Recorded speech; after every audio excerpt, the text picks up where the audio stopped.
Donald Trump से अपने राजनीतिक जीवन का सबसे अहम मुकाबला करने जा रहे जो बाइडेन ने कमला हैरिस को रनिंग मेट चुना है।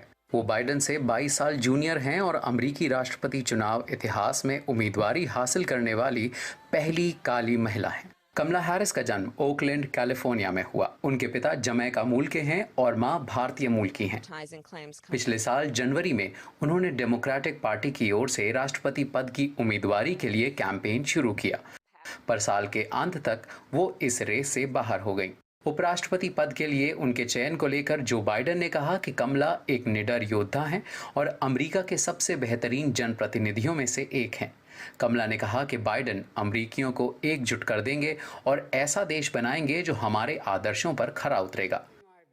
हालांकि कमला और बाइडेन करीबी सहयोगियों की तरह नहीं देखे जाते रहे हैं।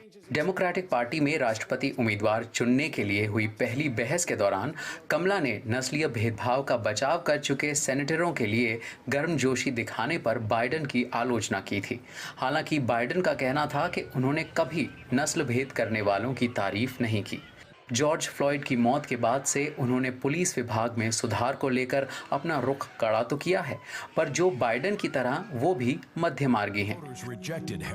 हालांकि ट्रंप का कैंपेन पहले से ही उन्हें धुर वामपंथी की तरह पेश कर रहा है।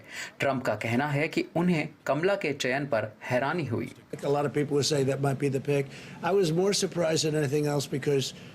She did so poorly. Many people did much better than her in the primaries. She did very poorly in the primaries. And that's like a poll. That's like a poll.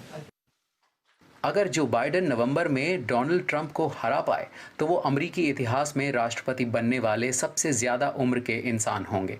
इसलिए ऐसे कयास लगाए जा रहे हैं कि अगर वो राष्ट्रपति चुने गए तो शायद दूसरे कार्यकाल के लिए कोशिश ना करें।